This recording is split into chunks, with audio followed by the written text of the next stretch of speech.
Now we arrive at advanced fixed price projects, arguably the most complex of the project types. First, let's do a little ground school and go over some concepts before we look at the setup in the system. The first concept is the estimate project, sometimes shortened to be just the estimate. Even though it's named the estimate project, it really isn't a project. It's just a container of revenue recognition settings and then the results of the estimate runs, which are the processing of the estimate. The estimate project, you can either map it one-to-one with its related fixed price project, or you can have one estimate project and map them to a collection of many individual fixed price projects, say in a project-sub-project relationship. By default, when you create a fixed price project, the system creates the backing estimate project. So this maintains the one-to-one relationship. You can change that mapping manually after you create the project if you wish. The next concept to talk about is the period code. The period code simply just defines the frequency that you run revenue recognition for your fixed price projects, such as weekly, monthly. It's just another period, kind of like timesheet periods, and it's defined in the same manner. Usually, period codes map to the fiscal periods within the GL module. The next concept to be concerned with is the revenue recognition method. Inside the system, there are two main revenue recognition methods for fixed price projects. The revenue recognition methods govern the way the project costs and the project revenues are recognized in the financial statements. The first revenue recognition method is the completed contract method. The completed contract method costs and revenues are held in balance sheet accounts, i.e. work in process accounts, and are not recognized on the P&L until the contract is 100% completed. You can see this is the most conservative revenue recognition method.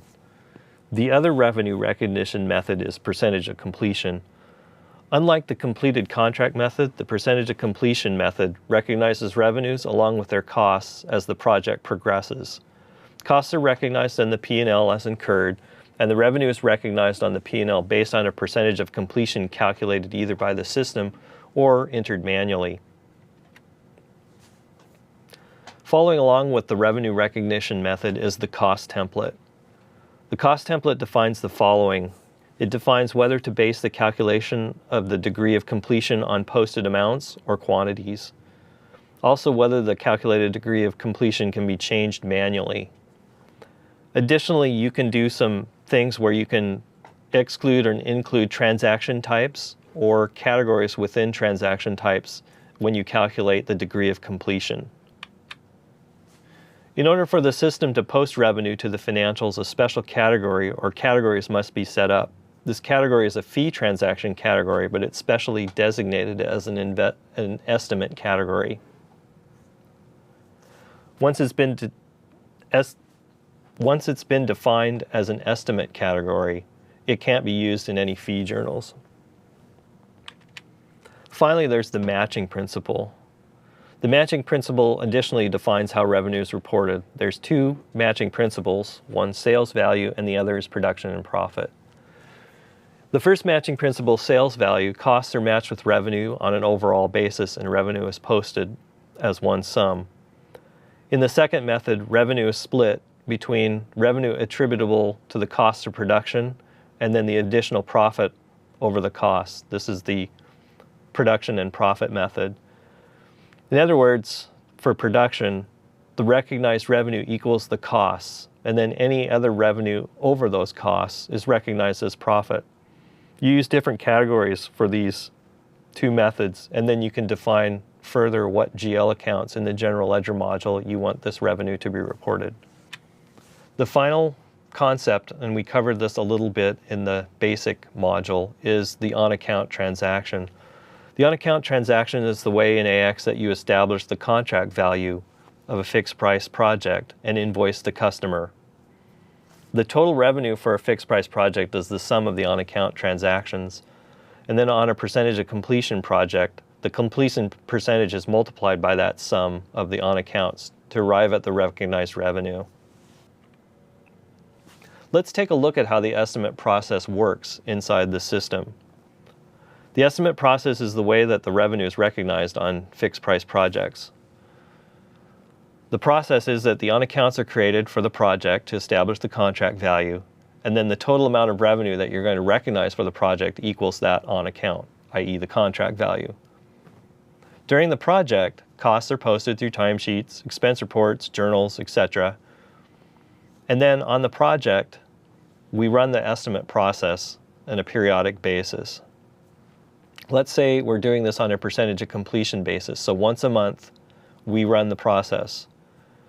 We define a period code that equals our ledger periods, and then we run this process once a month.